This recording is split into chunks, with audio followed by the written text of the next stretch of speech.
In January 1943, the wind that swept across the ruins of Stalingrad no longer sounded like wind. It screamed through broken buildings like a ghost, carrying the smell of death, frozen bodies, and burnt metal. For months, the German Sixth Army, once proud, powerful, and feared across Europe, had been trapped in a shrinking ring of steel formed by the advancing Red Army. These men had marched toward Stalingrad. In the warm summer of 1942, with confidence, their generals promised a quick victory. Their soldiers wrote letters home, saying they would soon be standing on the banks of the Volga, celebrating. But now, in the heart of a brutal winter, those same soldiers were starving, freezing, and losing hope. Temperatures dropped to -30 degrees. Snow and blood mixed together on the shattered streets. Inside ruined factories and basements, German soldiers huddled together for warmth. Their uniforms were torn, their boots worn thin, their cheeks hollow from hunger. By the beginning of 1943, the Sixth Army had only one remaining enemy: survival. Food had vanished weeks before. Horses had been eaten. Bread was so rare that men fought over crumbs. The Luftwaffe, which had promised to supply the army by air, could provide only a fraction of what was needed. Ammunition was almost gone. Medical supplies were non-existent. Every day the Soviet forces pushed closer, tightening the noose. In the ruins of a collapsed building, a young soldier named Otto sat clutching a fading letter from his mother. She had written it months earlier, believing her son was safe. "Stay strong, my son," she wrote. "The war will end soon." Otto reread this line again and again, not because he believed it, but because it reminded him of a world outside this frozen hell. For him and thousands like him, the war would not end soon. At the center of this collapsing battlefield sat General Friedrich Paulus, commander of the Sixth Army. He had begged Hitler for permission to break out of the insurrection, but Hitler refused, ordering him to hold Stalingrad at all costs. On January 30th, 1943, Hitler promoted Paulus to field marshal, a symbolic gesture meant to pressure him. No German field marshal had ever surrendered. Hitler expected Paulus to fight to the last bullet or take his own life, but Paulus did neither. On February 1st, 1943, he surrendered. The once proud head of the German Sixth Army walked out of his headquarters not with an army behind him, but with silence, ruin, and tens of thousands of starving soldiers who no longer had the strength to continue. When the news spread, thousands of Germans emerged from their hiding places, basements, trenches, and shattered rooms, raising their trembling hands. Out of more than 300,000 German troops who had entered Stalingrad, only around 91,000 remained alive to surrender. Among these were 24 generals, thousands of officers, and tens of thousands of ordinary soldiers. A Soviet officer who witnessed the surrender later said, "They were no longer soldiers. They were skeletons in uniforms." The real suffering of these 91,000 men was only beginning. Under Soviet guard, they were forced to march out of the city. Many were too weak to walk. Some collapsed after only a few steps. Others stumbled forward, carried by comrades who themselves could barely stand. The cold was merciless. It sliced through clothing like knives. German soldiers wrapped rags around their feet in place of boots. Frostbite turned fingers and toes black. The roads leading out of Stalingrad were lined with frozen corpses. Those who fell behind were left in the snow. The Soviets did not always need to shoot them. The cold did it for them. Thousands died in the first few days of the march. The survivors were herded into makeshift camp barns, empty factories, open fields designed for far fewer people. 10,000 men were squeezed into spaces built for 2,000. There was almost no food. A thin soup made from cabbage leaves and snow. A small piece of dark bread. This was all they received, and sometimes not even that. Disease spread rapidly. Typhus, dysentery, pneumonia. Men with fevers shivered violently on frozen ground. Doctors themselves, starved and exhausted, had no medicine, and could only watch their comrades die. One German medic wrote in his diary, "I stopped counting the dead. Each morning, the bodies simply increased." Because the Soviets had not expected to capture so many prisoners, they had no proper facilities ready. Chaos reigned, and men died by the hundreds every day. After a few weeks, the survivors, thinner, weaker, and barely conscious, were packed into trains. Not passenger trains, cattle wagons. The doors were locked from the outside. Inside, it was dark, cold, and suffocating. Men stood pressed together, unable to sit. When the train stopped, the dead were dragged out and thrown beside the tracks. The living were given only thin soup or nothing at all. The journey lasted days, sometimes weeks. Their destination was a word they had never heard before: Gulag, a vast network of Soviet labor camps scattered across Siberia and Central Asia. They did not know it yet, but for most of them, these camps would become their graves. Of the 91,000 German soldiers captured at Stalingrad, only about 5,000 would ever see home again. And their nightmare was only beginning. Asterisk for the German prisoners, who had survived the marches and the freezing rail journey. The moment the train doors finally opened marked the beginning of an entirely new torment. They stepped out into a world of endless snow, gray skies, and bitter winds that felt colder than anything they had ever known. Siberia, the very name, struck fear into the hearts of the prisoners. They had heard rumors of Soviet labor camps, but nothing could prepare them for the reality of the Gulag system. Many did not even realize where they were. They only knew that this land felt like the edge of the world. Soviet guards shouted orders, pushing the weakened men into formation. Some prisoners collapsed immediately, unable to stand after days trapped in the train. Others moved like ghosts, eyes dull from hunger and exhaustion. The guards did not care. They had no sympathy for the men who had invaded their homeland and destroyed their villages. For the Soviets, the prisoners were not soldiers anymore. They were labor. They were punishment. They were repayment for the suffering the Germans had caused. The camps themselves varied in structure, but nearly all shared the same brutal conditions. Barbed wire surrounded the perimeter. Watchtowers rose above the snow. Inside were wooden barracks, long, crude buildings with walls that barely kept out the cold. The barracks smelled of sweat, sickness, and death. Frost formed on the inside walls. Prisoners slept in crowded bunks, 3 or 4 men sharing a single plank bed. The thin blankets did little to keep them warm. Most wore the same uniforms they had surrendered in, torn, dirty, and soaked with months of grime. Within days, many lost the feeling in their fingers and toes. Frostbite was everywhere. Men woke up next to frozen corpses. Every morning began the same way. Guards stormed into the barracks, yelling for the prisoners to stand for roll call. They had to line up outside, no matter the temperature, no matter how sick or weak they were. Roll call sometimes lasted hours. Prisoners fainted, some died where they stood. When the roll was finally complete, the men were marched to work sites. The Soviets had one objective: rebuild the country using prisoner labor. The Germans cut down trees in the forests, hauled logs through deep snow, dug frozen earth for new roads, and mined coal in dangerous pits. They worked for 10, 12, sometimes 14 hours a day. There were no rest days, only exhaustion.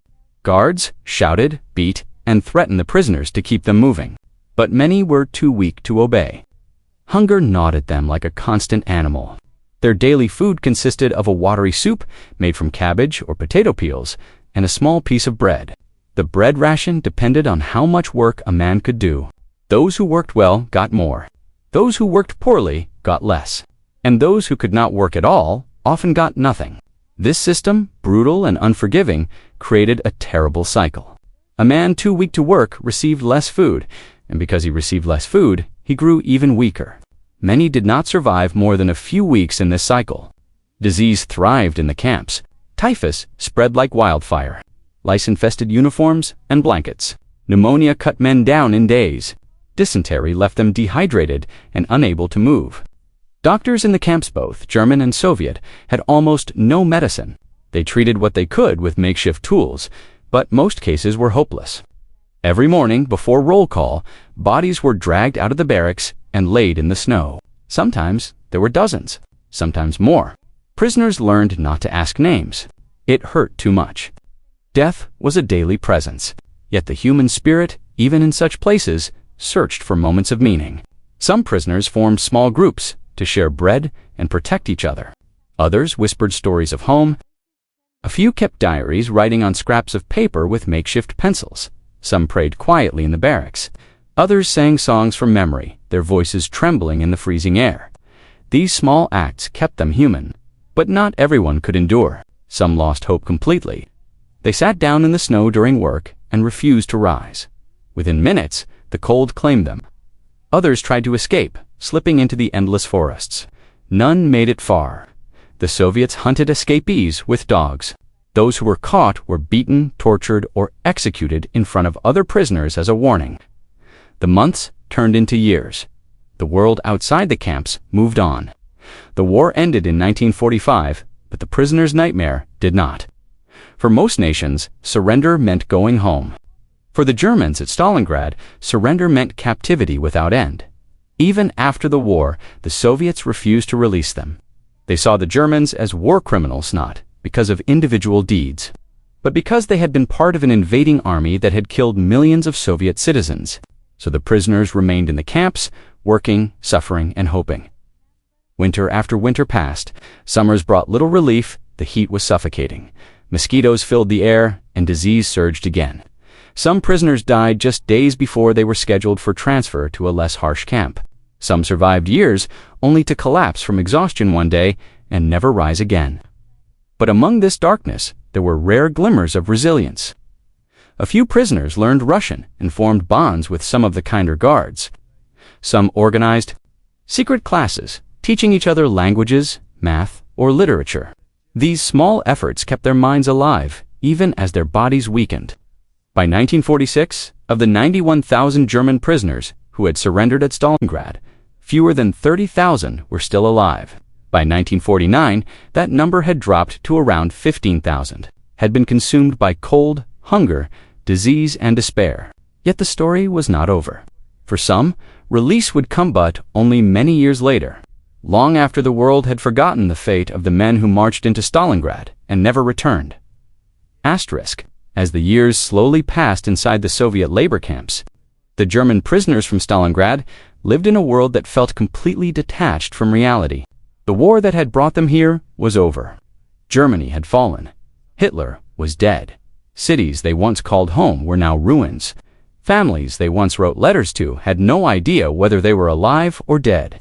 But in the frozen wilderness of Siberia and Central Asia, none of that mattered. The prisoner's existence was defined by a simple, brutal rhythm. Wake up, stand for roll call. Work until exhaustion, eat whatever thin scraps were given, then collapse into sleep. Every day was the same. Every season brought new suffering.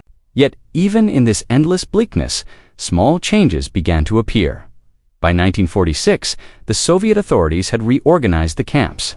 Some prisoners were transferred to construction sites. Others were sent to rebuild cities like Stalingrad, Kursk, and Moscow. A few were moved to coal mines, where the conditions were even worse, but where skilled labor sometimes meant a slightly larger bread ration. The prisoners learned to adapt. They learned how to conserve energy, how to protect each other, how to barter for small advantages. A piece of bread could be exchanged for a needle. A needle could be traded for a scrap of cloth. A scrap of cloth might save a finger from frostbite. Among the prisoners, friendships formed that were stronger than anything they had known before.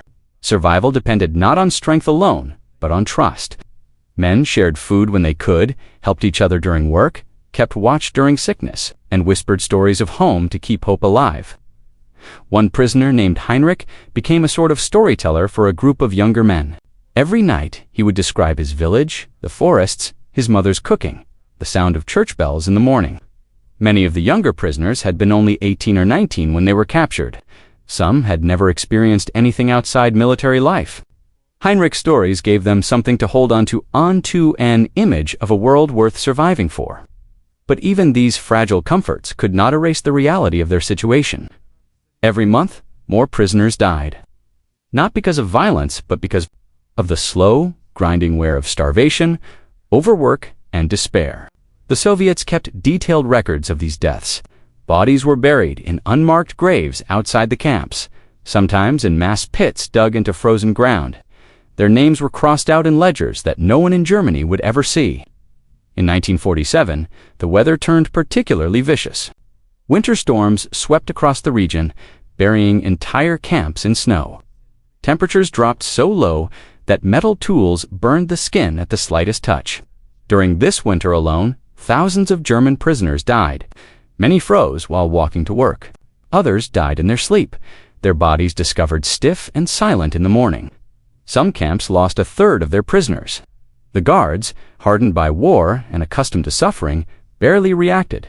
They followed orders, they counted the living. They counted the dead, and the work continued. The prisoners, however, began to feel something changing. Word spread secretly between camps that the Soviets were discussing the future of German POWs. Rumors said negotiations were happening. Some said Stalin planned to release them. Others said they would never leave. After years of hopelessness, the slightest hint of change brought a new kind of tension fear, mixed with hope. In the barracks, conversations whispered through the cold air. Do you think we'll ever go home? How many years will it take? Is my family even alive? What if they don't remember me? No one had answers. In 1948, small groups of prisoners began receiving permission to write letters home. The letters were censored heavily, but even the act of writing felt miraculous. Many had not held a pencil in years. When the first replies arrived, they were treated like treasures.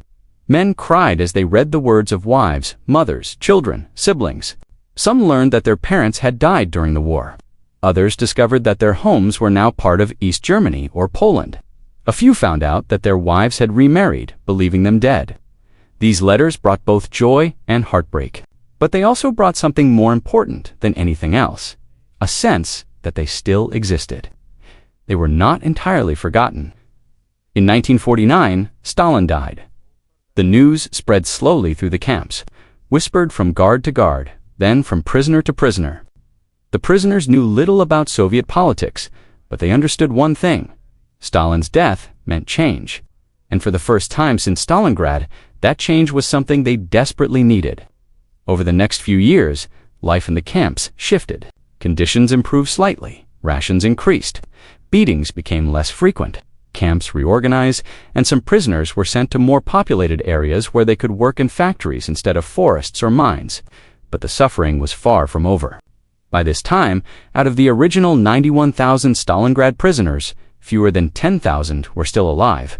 Most were skeletal, weakened by years of labor, their bodies permanently damaged. The Soviets began releasing certain groups older men, those unfit for work, and those from regions politically aligned with the U.S. But the Stalingrad prisoners, considered symbols of Germany's aggression, were kept longer. They had become political currency. Only in 1953 did negotiations intensify, and by 1955, the Soviet Union, under pressure from West Germany and international organizations, finally agreed to release the last remaining German POWs. But for the men still in the camps, the announcement felt unreal. Many had spent over a decade in captivity. Some were afraid to believe it, others wept, unable to contain their emotions. In late 1955, the gates of the camps began to open. The survivors, now middle-aged, with sunken cheeks, gray hair, and worn-out bodies, out hesitantly, as if the world outside might disappear if they moved too quickly. They were given clothes, papers, and transport westward. Crowds waited for them in Germany. Families held signs with names, searching for loved ones once thought dead. Mothers embraced sons they no longer recognized. Children met fathers they had no memory of. Wives held the hands of men who had become strangers. Many survivors were overwhelmed. Some fainted. Some just stood silently, touching the ground as if to confirm they were truly home. These were the final living remnants of the 91,000 men who had marched into Stalingrad and laid down their weapons in February 1943. They had survived hunger, disease, forced labor, and the coldest winters on Earth. But the scars they carried, physical and emotional, would remain forever. When the last surviving prisoners of Stalingrad finally returned home in late 1955, Germany was no longer the country they had left behind. The war had shattered everything: cities, governments, families, and lives. For the survivors, stepping onto German soil felt unreal, as if they had woken from a nightmare that had lasted 12 long years. They were greeted by crowds waving flags, holding flowers, crying openly. Many of them were celebrated as symbols of endurance, of unimaginable suffering, of the tragedy of war.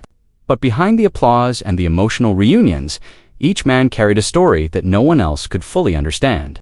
These were men who had been 20 or 25 years old when they marched into Now they were in their late 30s or early 40s. Time had passed without them. Their homes had changed. Their families had moved on. The children they left behind were now adults. Some survivors tried to pick up their old lives, but it was not easy. For many, the world outside the camps felt too fast, too loud, too unfamiliar. Their bodies were broken by years of labor-bent backs, damaged lungs, chronic illnesses, frostbite scars that never healed. But the deeper wounds were invisible. The trauma of the Gulag followed them everywhere. Nightmares, sudden fear, silence, a feeling of being trapped even in freedom. Many found it hard to talk about what they had lived through. When people asked them about the camps, most survivors replied with only a few words: "It was bad," or "You cannot imagine." They rarely shared the full horrors, the freezing barracks, the endless work, the hunger so deep it hurt to breathe. The friends who died silently in the night, even among themselves, they often avoided talking about it. They did not want to relive the memories. Families did their best to help the returning men reintegrate. Some survivors married and tried to build new lives. Others struggled with depression and isolation. Many could not work due to permanent injury. Some found peace in writing books or giving interviews about their experiences. Others preferred to forget, to bury the past as deeply as possible. But the memories were always there, hidden beneath the surface. The fate of the Stalingrad prisoners became a symbol in Germany of the cruelty of war. The suffering of soldiers and the long shadow cast by political decisions made far away from the battlefield. Historians began to study the numbers. Out of the 91,000 men who surrendered at Stalingrad in February 1943, fewer than 6,000 returned home. The rest, around 85,000, died in the marches, in the holding camps, in the cattle wagons, in the forests and mines of Siberia, or in the freezing barracks of the Gulag. Their fate became one of the most tragic chapters of the entire war. But behind the numbers were individual stories. A young soldier who dreamed of becoming a teacher. A father who carried a photo of his daughter in his pocket until the day he died. A man who survived only because his friend shared a piece of bread with him. A prisoner who refused to abandon a sick comrade even when it meant receiving less food himself. These stories were passed down quietly, shared among families, spoken about at kitchen tables, written in old diaries. Over time, memorials were built in Germany to honor the Stalingrad dead. Some families who never knew the fate of their loved ones finally found answers through archives opened decades later. Cemeteries in Russia and Kazakhstan were cleaned, marked, and given proper memorial stones. German and Russian organizations worked together to recover the remains of prisoners lost in the snow or buried in unmarked graves. The memory of the Stalingrad prisoners became a bridge between nations that had once been enemies. In both Germany and Russia, people began to see the prisoners not as symbols, but as human beings victims of a war none of them fully understood. In the years that followed, survivors met with former Soviet soldiers, shook hands, and shared stories. Some cried together, some forgave, some could not. Forgiveness is never simple, but for many, meeting former enemies helped them let go of the hatred that had once consumed their lives. As the decades passed, the number of survivors grew smaller. By the year 2000, only a few hundred were still alive. They were old men with white hair and slow steps, but their memories were sharp. They spoke at schools, on television, in documentaries. They told younger generations the truth. War is not glory. War is not adventure. War is starvation, cold, fear, and loss. They wanted the world to remember what happened to them not for revenge, not for pity, but as a warning. A warning that the decisions of leaders can destroy the lives of tens of thousands of ordinary men. A warning that the price of war is paid not only by those who fight, but by families, by nations, by future generations. A warning that the world must never again allow a tragedy like Stalingrad to happen. The last survivors of Stalingrad's captivity lived long enough to see the world become peaceful between Germany and Russia. Some said that this was their greatest consolation, that the countries that once sent them to kill each other were now partners, trading, visiting, learning from each other. In their final years, many survivors wrote letters to museums, archivists, and historians. They wanted their stories preserved, not because they were proud of them, but because they wanted the truth to live on after they were gone. And now, decades after the surrender at Stalingrad, the story of the 91,000 German soldiers captured there continues to echo through history. It is told in books, films, documentaries, and classrooms. It is remembered at memorials and cemeteries, stretching from Russia to Germany. It is spoken in quiet voices by families who still keep old photographs and faded letters. The story is tragic, brutal, and unforgettable, but it carries a message that is larger than the suffering itself. A message about the human cost of war. A message about endurance. A message about how far people can go to survive on. How far nations must go to prevent such suffering from ever happening again. The 91,000 soldiers marched into Stalingrad as warriors. Only 6,000 returned as survivors, and their story remains one of the most haunting reminders of what war can do to those who fight it, those who command it, and those who are left behind to remember.